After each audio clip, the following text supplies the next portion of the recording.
il y a un professeur de philosophie parmi mes camarades, n'est-ce pas Yannick, je vais commencer par définir un terme avant de démarrer, parce que c'est un terme que j'ai emprunté à la Russie, qui est, comme vous l'avez entendu tout à l'heure, homosexualisme.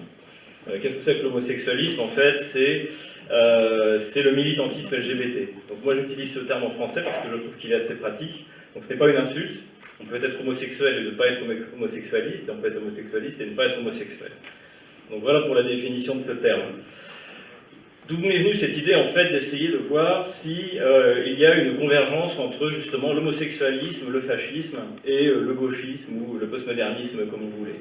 En fait c'est une expérience que j'avais faite avec mon ami Alexandre Latsa qui malheureusement ne sera pas avec nous ce soir, cet après-midi, au moment des manifestations contre le Kremlin, contre Vladimir Poutine, à la fin de l'automne 2011. Vous vous souvenez, donc il y avait des manifestations contre les élections, et un endroit qui s'appelait Bolotnaya. C'est Bolotnaya, ça veut dire les marécages, mais rassurez-vous, c'était pas dans des marécages, la place est très jolie. Voilà. C'est une belle place à Moscou. Et en fait, donc j'y étais allé, notamment la première, j'étais quasiment toute faite pour voir un peu quelle était la population.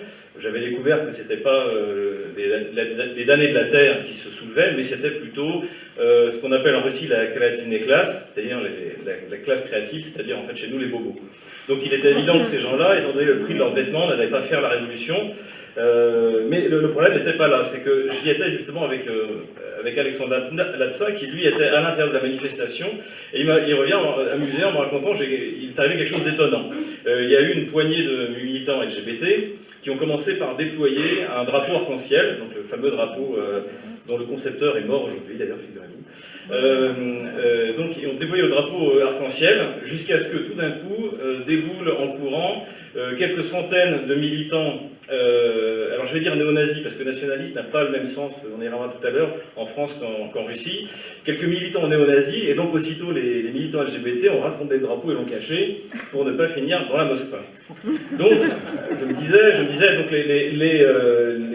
en fait, les anti-Poutine ont fait les fonds de tiroir de l'opposition, et donc ont été fait quelque chose d'hétéroclite avec à la fois des nazis, des LGBT, des gauchistes, en fait tout ce qui déteste Poutine en Russie.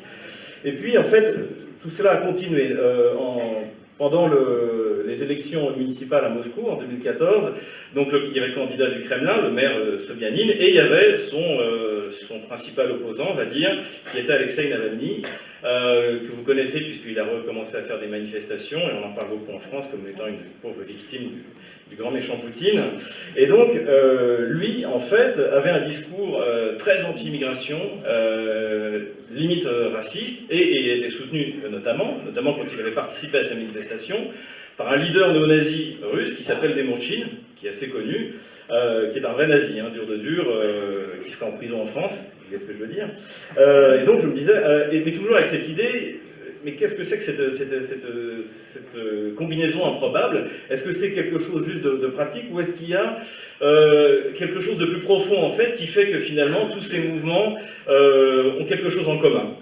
Et donc c'est un peu cette réflexion que je me suis faite suite à cette expérience que je voudrais partager avec vous. Donc je vais revenir dans un premier temps sur justement qu'est-ce qu'on a pu observer ces 25 dernières années dans cette espèce d'alliance, cette combinaison improbable, et en fait essayer de trouver dans un deuxième temps qu'est-ce que finalement ils ont en commun. Est-ce que c'est simplement une alliance de circonstances contre Vladimir Poutine, ou est-ce que c'est quelque chose de beaucoup plus profond et qui dénote en fait d'une conception totalement erronée de l'individu et de l'humanité? Donc, la première fois, en fait, on a vu utiliser justement ces mouvements radicaux, je pense que c'est pendant la guerre de Yougoslavie. Moi, j'ai grandi dans une France, je pense que j'ai 45 ans, je pense qu'il y a beaucoup de gens de ma génération, ou même c'est encore le cas aujourd'hui, le nazisme est le mal absolu. Il n'y a pas pire. C'est horrible. Et ça me va. En tant que catholique, je veux dire que je suis fidèle à l'enseignement de l'Église, donc ça ne me pose aucun problème. Et tout d'un coup, on a découvert que dans le cadre d'une politique étrangère, quelquefois, en fait, on peut avoir des alliés nazis. Donc on a vu ça au moment des guerres de Yougoslavie, où tout d'un coup, eh bien, Franco Tudjman, qui était quelqu'un qui était ouvertement d'un idéologue nazi, est devenu un héros, a été approuvé, félicité par même des gens comme Alain Finkielkraut, soutenu par Bernard-Henri Lévy.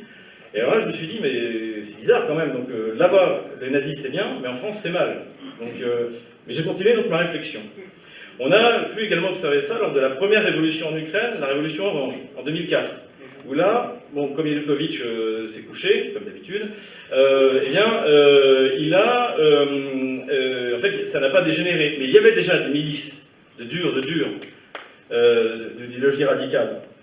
Mais ça n'a pas dégénéré. Il y a eu donc Bolotnaya, donc il y a justement, dont je vous parlais tout à l'heure, cette alliance étrange entre Alexei Navalny et Demurchine.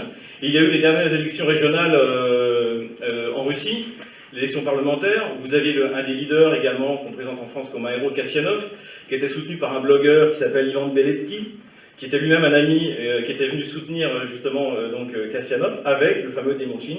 Donc il était soutenu officiellement par des nazis. Donc en France, les nazis, c'est mal, mais en Russie, contre Vladimir Poutine, c'est bien. Et tous ces gens-là, par exemple Alexei Navalny, lorsqu'il était candidat à la mairie de Moscou, il était à la fois contre les immigrés, et en même temps, il était donc un discours nationaliste, très radical, et en même temps, il était pour la Gay Pride. Alors je me disais, tiens, c'est quand même, les nationalistes ne sont pas comme chez nous. Et donc j'ai continué à vouloir réfléchir sur la question. Et en fait, je me suis aperçu notamment que sur le Maïdan, donc cette révolution qui a eu lieu en Ukraine en février 2014, eh bien, il y avait également une grosse part très importante de bataillons qu'on pourrait qualifier de néo-nazis, mais à côté, il y avait aussi des LGBT. Et donc on retrouvait cette combinaison improbable, gauchiste, européiste, LGBT, nazi. Mais eux ont le droit. Bon, continuons. En Crimée, par exemple, à partir du moment où la Crimée était réunifiée à la Russie, vous allez sur les sites nationalistes ukrainiens, donc c'est horrible, la Crimée, c'est plus à nous, et en même temps, vous allez sur les sites LGBT ukrainiens, c'est ignoble, désormais, parce qu'il y a une loi en Russie qui interdit la propagande homosexuelle vis-à-vis des mineurs, on ne peut plus se balader en string, alors que la Crimée est en train de devenir un spot gay-friendly, et bien aujourd'hui, c'était plus possible. Donc en fait, finalement, on s'aperçoit que, en fait, il y a une alliance de facto qui se fait entre ces différents mouvements radicaux. Et finalement, en réfléchissant à la question, je me suis dit qu'il y a quand même quelque chose qui unit ces radicalités, au-delà, je dirais, d'une alliance de circonstances, qui voudrait qu'on ait d'un côté des nazis, parce que pour faire la révolution, on ne la fait pas avec des bourgeois, ou avec des créatives des classes, mais on l'a fait avec des durs, donc des nationalistes, des bolcheviks, ce que vous voulez. Et en même temps, il faut quand même plaire à l'Union européenne, donc on va accepter et on va être gay-friendly.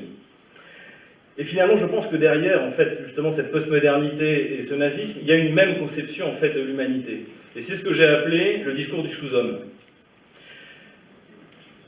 Le discours du sous-homme, par exemple, en Ukraine, quand vous écoutez les nationalistes, donc nationalistes, c'est néo-nazis, en fait, le russe du Donbass est un sous-homme, ethniquement, racialement même, puisque, en fait, il a subi l'invasion, à cause des invasions asiatiques, son sang a été souillé, et désormais, son sang, qui était slave pur à l'origine, a été souillé par le sang asiatique. Donc c'est un sous-homme, donc on peut l'exterminer ou le chasser. Le sous-homme,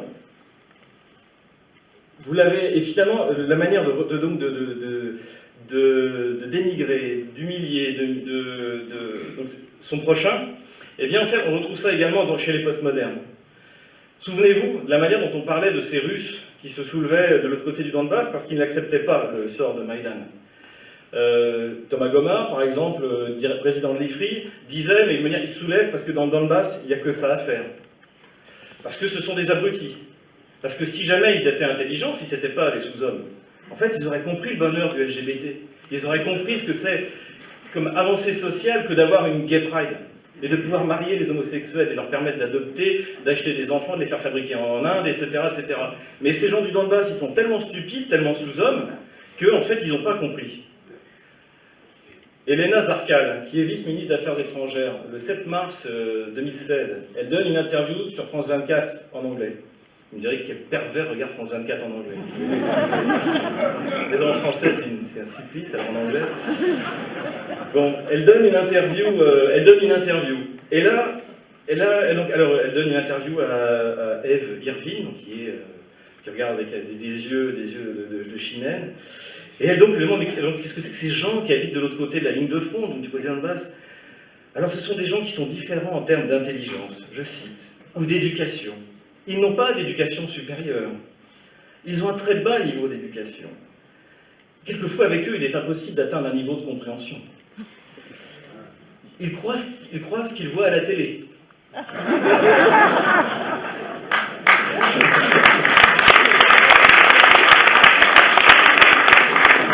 Ce sont des zombies. Ils n'ont aucun sens critique, ils n'analysent pas l'information, il leur faut le décodex du monde. Non, ça ne le dit pas, c'est moi qui viens de le rajouter, d'ailleurs. Et donc, ce sont des sous-hommes. Mais franchement, vous pouvez encore trouver l'émission sur Internet, ça vaut la peine. Seulement la personne qui dit ça, c'est pas un fou du Parti Svoboda ou Irina Farion, enfin des noms que vous ne connaissez pas. Ce sont des gens qui sont ministres, vice-ministres des Affaires étrangères. Et finalement, en fait, pour en revenir à mon idée, qu'est-ce que ces idéologies ont en commun? Eh bien, ces idéologies sont le fruit de la modernité. Parce que, en fait, ici, vous êtes tous des sous-hommes. Nous sommes tous des sous-hommes, pour eux, pour les postmodernes. Souvenez-vous des diatribes d'Alain Minc et de Bernard-Henri Lévy le lendemain du Brexit. Alors, mon ami John est parti, mais c'était des sous-hommes. Qu'est-ce que c'est que cette bande de plus de 52% d'abrutis qui votent pour sortir de l'Union européenne, qui est si génial. Donc finalement, en fait, ce que révèle en fait cette convergence qu'on a vue de fait dans les manifestations contre Vladimir Poutine, sur le Maïdan, etc., c'est cette convergence. C'est quelque chose qui est bien plus profond. Et c'est une vision d'humanité. Et c'est une vision d'humanité qui date de la modernité, à partir du moment où on a cessé de croire que nous sommes tous les enfants d'un même père et d'une même mère. À partir du moment où on a cru que finalement, il y en avait qui étaient plus humains que d'autres, et il y en avait qu'on pouvait exterminer parce que leur humanité n'avait pas atteint le niveau de développement adéquat. Donc effectivement, pour appliquer ces préceptes-là, eh bien, il faut un État fort. Pour interdire aux Russes du Donbass de parler la langue de leurs ancêtres, de leurs parents, de leurs grands-parents, cette langue qui leur ouvre à la science, qui a classifié les éléments, cette langue qui leur a donné accès à une des plus belles littératures européennes, eh bien, il faut un État fort, effectivement, un État fasciste, parce que c'est ça le fascisme à l'origine. C'est un État extrêmement fort et extrêmement violent qui s'impose. C'est une idéologie qui dépasse largement le fait des fonctions régaliennes.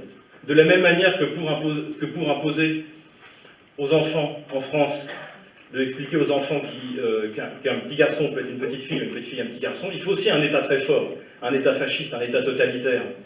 Vous savez, cette photo où on voit Najat Belkacem en train de regarder avec délectation deux gamins à qui on apprend à jouer à la poupée. On est exactement dans des conceptions qui sont équivalentes. L'un, comme l'a dit plusieurs intervenants, l'un repose sur la race, la classe sociale, ou justement ce postmodernisme, cette idéologie LGBT mortifère. J'ai bientôt terminé. Je sens qu'il y en a.